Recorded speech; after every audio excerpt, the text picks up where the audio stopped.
De Limburgse horeca staat voor een nieuwe reeks uitdagingen. De invoering van de elektronische kassa met blackbox moet het zwartwerk uitroeien. En het rookverbod is nog niet goed verteerd. Tot voor kort was het zo dat het roken op terras ook verboden werd. Wanneer niet één zijde van het terras volledig en permanent, want daar ging het om, open zou zijn. Men heeft nu dat woordje permanent een beetje herzien en versoepeld. Een aantal horecazaken negeert 's avonds het rookverbod, maar de controles worden gerichter.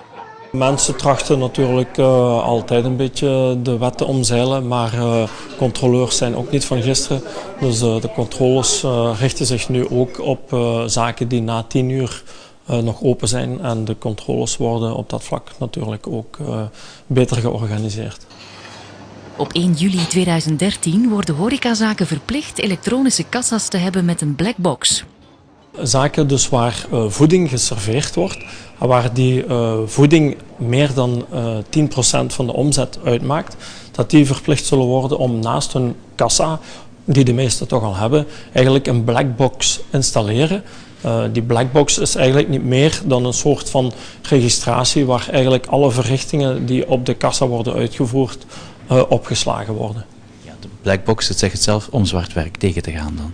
Ja, in die zin is de naam natuurlijk wel een beetje ongelukkig gekozen, maar inderdaad, daar komt het wel op neer.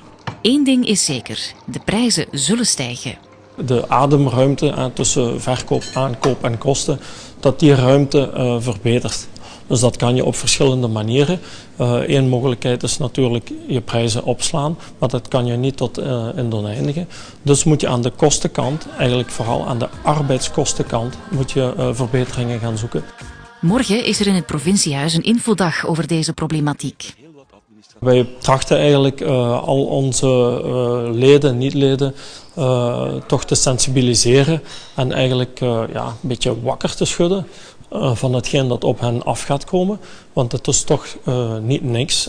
De mogelijkheden om te frauderen zullen volledig uitgeschakeld worden. Dus men moet zorgen dat zijn bedrijf klaar is voor de invoering van die kassa. Horeca Limburg wil tot slot ook gunstmaatregelen om personeel vlotter te kunnen inschakelen tijdens piekperiodes. En mensen die in de horeca willen werken als bijberoep zouden dat belastingvrij moeten kunnen doen.